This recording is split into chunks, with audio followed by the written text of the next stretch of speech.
doğal afetler tabii özel durumlardır. İnsanların sınandığı olaylardır. Bu durumda işte bir söz tabir var. Ak koyun, kara koyun ortaya çıkar gibisinden. Şimdi ak koyunlarla kara koyunlar bir değiş vardır. O da ortaya çıkıyor. Tabii bundan insanların yardıma koşanlar olduğu gibi bunu kullanma, istismar etmek isteyenler de olacaktır. Tabii medya, iletişim bu durumu çok önemli.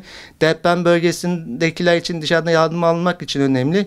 Dışarıdaki halk için de deprem bölgesindeki durumu öğrenmek için medya önemli. İşte bu da bazı art niyetli insanlar başka işte emellerini getirmek için ya da işte madde olabilir, siyasi olabilir ya da bazı işte mesela o bölgede yaşandı işte soygun amaçlı olaraktan Hatay bölgesinde bağış patladı gibi işte belli söylendiğine göre uzmanların dediğine göre bağış patladı bir örnek veriyor. Hatay'da işte depremden sonraki günlerde bağış patladı gibi bir sahte haber ortaya çıkıyor. O haber ortaya atanın kim olduğu belli değil. O haberi birisi ortaya atmış. Sosyal medya fenomeni denilen uzman olmayan kişilerin bu haberi paylaşmasından dolayı halk nezdinde bir panik ortaya çıkıyor ve bütün Hatay halkı arama kurtarma ekipleri dahil olmak üzere ki enkazda arama kurtarma yapan ekipler bunlar. Şehri alelacele terk etmeye çalışıyorlar. Tabi bu da bir infiale yol açmasından öte aynı zamanda arama kurtarma çalışmalarının gecikmesine yol açtı.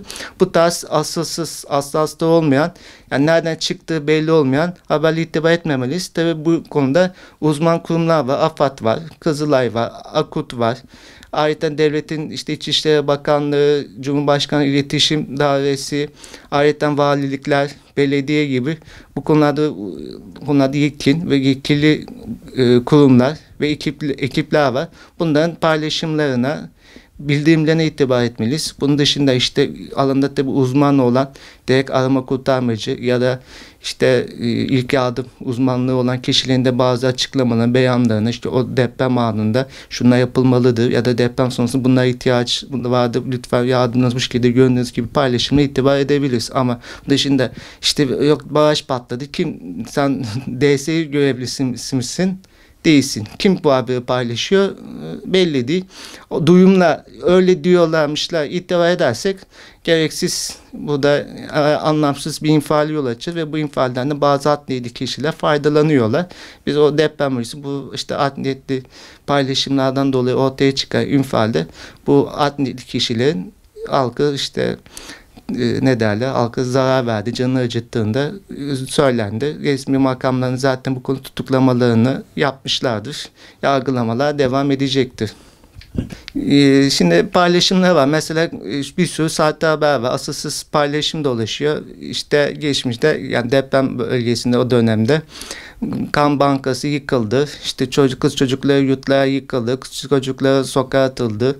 İşte çadır dağıtılmıyor. Çadır yok gibi bir sürü asılsız paylaşım yapılmış. İletişim Başkanlığı'nın sayfasında bu paylaşımları görebilirsiniz. Zaten böyle durumlarda bir şüpheniz varsa İletişim Başkanlığı'nın ya da valiliğin sayfalarına girip internet sayfalarına girerekten bu asılsız haberlerin neler olduğunu öğrenebilirsiniz. Zaten baktığınız zaman bu haberin asılsız olduğunu da orada göreceksiniz. Tabii bunun haricinde internette böyle kaynağı resmi kurumlar tarafından desteklenen teyit sayfaları, siteleri de var. Oradan da haberin aslının olmadığını teyit siteleri üzerinden de kontrol edebilirsiniz. Ama bunun haricinde bazı internette yani nasıl derler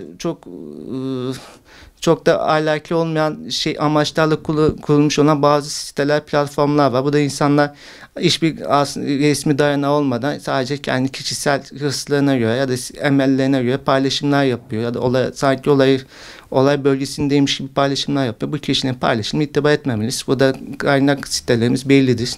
Her şeyden önce İletişim Başkanlığı'nın siteleri, bunun haricinde işte vali resmi kurumların siteleri ya da arama kurtarma kurumlarının, derneklerinin siteleri, paylaşımları ya da uzmanların paylaşımları ya da bazı işte resmi kurumlarca desteklenen teyit siteleri de var. Onların da paylaşımlarına bakabiliriz. Bunun dışında şimdi ben ismini vermeyeyim burada. Bazı sözlük siteleri var. Sözlük sitelerine bildiğiniz zaman çok uygunsuz, kaynağı belirsiz paylaşımlar yapılıyor. Bu tarz sözlük sitelerinde çok yapılan paylaşımlara itibar etmemekte fayda var. Bunlar zaten yazının şahsını bağlayan paylaşımlar. Hiçbir resmi ya da kanıtlanabilir bir desteği olmayan, kanıtlanamayan paylaşımlardır. Bunlara itibar etmezsek iyi olur.